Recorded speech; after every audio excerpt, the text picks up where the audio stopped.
ได้เรียนมาจากสหรัฐนะครับก็เรียนวิศวกรไฟฟ้าในชีวิตชอบหลายอย่างนะครับแต่ว่าชอบจริงๆฮะแอนทิคงานของพวกยุโรปด้านหนึ่งก็คือชอบในเสียงเพลงจากฮ็อบบี้แล้วก็กลายมาเป็นแคริเอร์5 ปีที่ฝึกหัด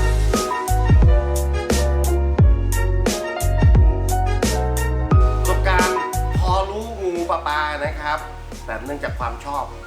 ทำให้มีโอกาสได้ฟังได้เทสได้ทดลองค่อนข้างยากครับในสมัยเริ่มแรกครับจริงๆแล้วเนี่ยมดยุโรปเราก็ไม่ได้เป็นเลยเราเริ่มเรามีอาจารย์ที่ดีสำคัญในการติดตั้งรถยนต์นี่คือเรื่องแกะประกอบไม่ให้มันหักชิ้นส่วนเนี่ยสำคัญมากครับบางอันที่ไม่ชัวร์เนี่ยผมซื้อบูปินเลยเพื่อให้เห็นเลยว่าชิ้นส่วนเนี่ยควรจะแกะตรงไหนเพื่อไม่เกิดการแตกระบบเครื่องเสียงเนี่ยก็มีมานานเรามีระบบที่เจ๋งมากๆนะครับเรียกว่า Full DA HD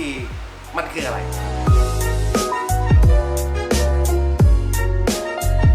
เราพูดถึงนั้นหรอกก่อนคุณเอา CD เข้าไปใส่หรือว่า USB เข้าไปเสียบเนี่ยเขาจะมีการ convert จาก front เนี่ย1 ครั้งจาก front มาที่ DSP convert อีกรอบหนึ่งครั้งที่2แล้วจาก DSP ไปที่แอมป์คุณ convert อีกรอบทั้งหมดเป็น3 รอบครับคือมันใหญ่ที่ดูท่านจะใช้กี่กระจุกเข้าไปอยู่ในรถนี่ขนาดแค่2 คู่นะครับแล้วไม่พอยิ่งไกลก็ยิ่ง loss noise มีกวน quality จะหายไปหมด detailing จะหายไปหมดจนมาเจอ Audition Full DA HD ครับซิงเกิลครับ convert ครั้งเดียวเท่านั้นเองซึ่งใช้ระบบเป็นสายแลนนะฮะ2 เส้นเท่านั้นครับเก็บงานเรียบร้อยท่านจะไม่ loss quality นะฮะระหว่างเขาเดินทางไปที่แอมป์จะได้เสียงแบบใกล้เคียงต้นฉบับที่มากที่สุดครับจริงวันนี้เรามี Range Rover ตัวใหญ่เลยทีเดียว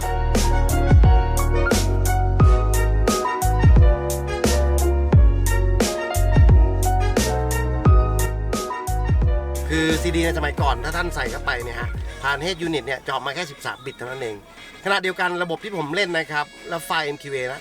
อัพไปถึง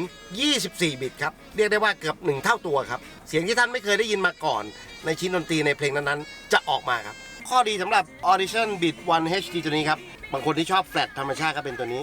บางท่านที่ชอบริทึมนะจังหวะเล้าๆเราก็ทำมาให้ด้วยคือท่านจะได้ครบทุกรสครับระบบที่ผมฟังสตรีมมิ่งผ่านสมาร์ทโฟนโดยใช้ Tidal เป็นตัวเล่นนะฮะเปิดสมาร์ทโฟนกดแอปที่ชื่อว่า Tidal ตัวนี้นะครับมากกว่า50 ล้านเพลงเลยครับ